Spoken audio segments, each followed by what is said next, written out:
টলিপাড়ায় বিশ্বাস যুগের অবসান, গ্রেপ্তার স্বরূপ বিশ্বাস। FCTWEI মানে ফেডারেশন সভাপতি স্বরূপ বিশ্বাস গ্রেপ্তার হতেই একে একে মন্তব্যের ঝড়। সব থেকে আগে যার প্রতিক্রিয়া দরকার ছিল তিনি অনির্বাণ ভট্টাচার্য। প্রায় 1.5 বছরের বেশি সময় ধরে টলিউডের ব্যান কালচারে সব থেকে বেশি ভুক্তভোগী অনির্বাণ। অভিনেতা বলছেন শুধু তিনি নন, কলা কুশলীরাও সমস্যায় পড়েছেন। কি বললেন স্বরূপ বিশ্বাসের গ্রেপ্তারিতে অনির্বাণ, আমরা তুলে ধরলাম আপনাদের জন্য। এরকম কোনো কথা নেই, অনেকে লড়াই করেছে, অনেকে লড়াই করেছিল, অনেকে প্রচুর ক্ষতিও হয়েছে। কারণ আমি ইন্ডাস্ট্রির কি বলবো মানে আলোকোজ্জ্বল দিকের লোক।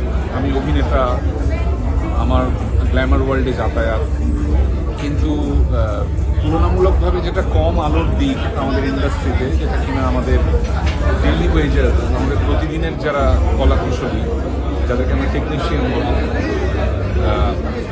উপার্জনগত জায়গা থেকে, গ্ল্যামারগত জায়গা থেকে, তারা সব দিক থেকেই বলা যেতে পারে যে এই মানে কি বলবো, এই ইন্ডাস্ট্রিতে খানিকটা হলেও এতে থাকে, পিছিয়ে থাকে, নানান মানে ইনসিকিউরিটির মধ্যে থাকেন, অসুবিধার মধ্যে থাকেন।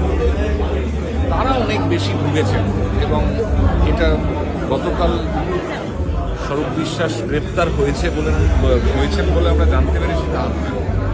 আমরা তো এটা আগে থেকেই জানি, আমরা জানি বলেই তো এটার বিরুদ্ধে আমরা কথা বলেছিলাম। নন্দনে ফিরেছে অপরাজিত।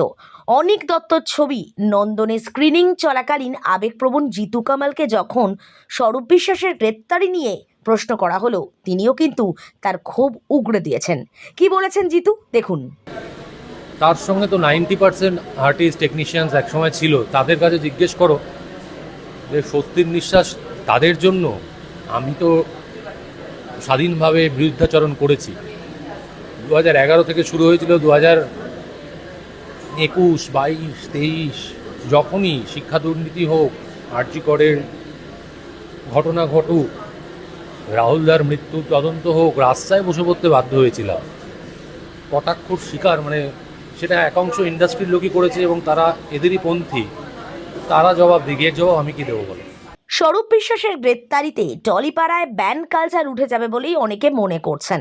কারণ দেবও একটি প্রতিক্রিয়া দিয়ে বলেছেন যে যদি এবার তৃণমূল ক্ষমতায় আসতো তাহলে নাকি দেবের ওপরও কোপ পড়তো। এই মুহূর্তে দেব অনির্বাণকে নিয়ে ব্যস্ত দেশু 7-এর শুটিং করতে।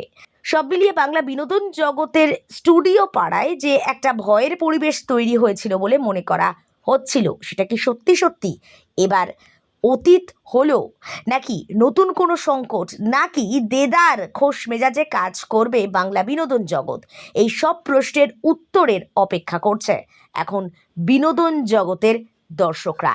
অভিনেতা, কলা কুশলীরা সকলে কাজ করুন, নানান ছবি উপহার দিন আমাদের, এইটুকুই চাহিদা দর্শকের।